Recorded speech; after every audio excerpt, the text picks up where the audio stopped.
Welcome back to NJN's live coverage of the swearing-in of the 206th legislature today. And as you just heard, Governor Florio's fourth and final State of the State address.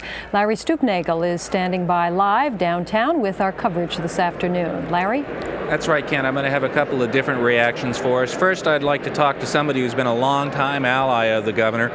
Secretary of State Dan Dalton and Jim Florio go back 20 years. What are your feelings today, Dan? Very mixed emotions. Obviously, having worked with the governor for as long as I have, and he's closing out a very, very fine career and serving the people of the state.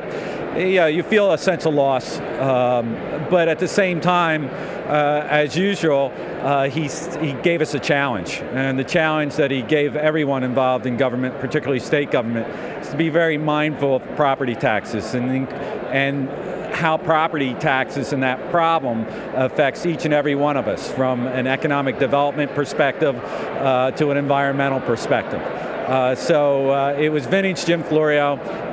It was him talking about another problem and trying to address it in a head-on style that he always utilized, and also laying out a challenge to the next generation of elected officials here in the legislature. And speaking of the next generation, we saw some torch passing here.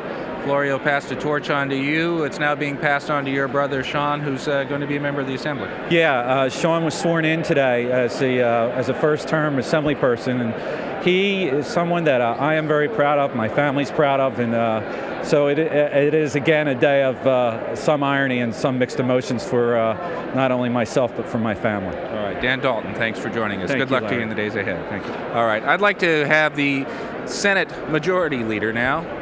The new Senate Majority Leader, John Bennett. He's joining us now. There was a warning here, Senator, from the governor, and as he leaves, it was reminiscent, as he pointed out, of the Dwight Eisenhower warning about the military-industrial complex. He said it's property taxes here in New Jersey. What were your feelings? Well, I think that the governor expressed something that is of concern to all of us. The Senate President today was very clear in his message that we're not forgetting about property taxes. In fact, he's focusing on the state mandate, state pay, that we're not going to be placing additional burdens on the local property taxes. We were sent down here by the people of this state to make a difference, to turn around the economy and to get taxes off the backs of people. And I think we in this legislature are prepared to carry that ball forward and to pick up that challenge that has been laid down. We've got to address those problems on property taxes that we've inherited. In under the Quality Education Act, some of the suburban towns are facing rather substantial increases in their fifth year as they go through the program. But we're ready to meet that challenge, and I think we in the legislature are going to move ahead. Well, how do you think Jim Florio is going to be remembered?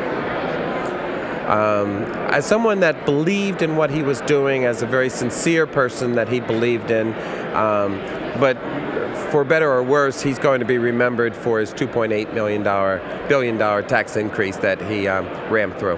What's the challenge that faces you in the legislature now? Our challenge is to get this economy moving, to move forward and to move positively. The Senate President talked about the future direction that this state is going to go with the economy and education and transportation, and they're the challenges that we're out there to meet. And I believe that we're going to be able to move ahead and to deal with those problems and to address them and move forward. Can you do all of that and still come through on the governor-elect's pledge to roll back the income tax 30%? Absolutely. We intend the governor-elect was present today, sworn in the Senate President. The Senate President made it very clear that we're going to make that proposal the highest priority in the Senate. We're going to make it work. We're going to move forward, and we're going to give the people of the state what they voted for, and the commitment that was made by the governor will be met by the Senate and by the legislature. All right, Senate Majority Leader John Bennett, thank you for joining us for now. You will be joining us later tonight when we tape the legislative response to the governor's final State of the State message. That will be seen later tonight on all NJN channels. For now, let's throw it back to the studio in Kent, Manhattan. All right, Larry, thank you.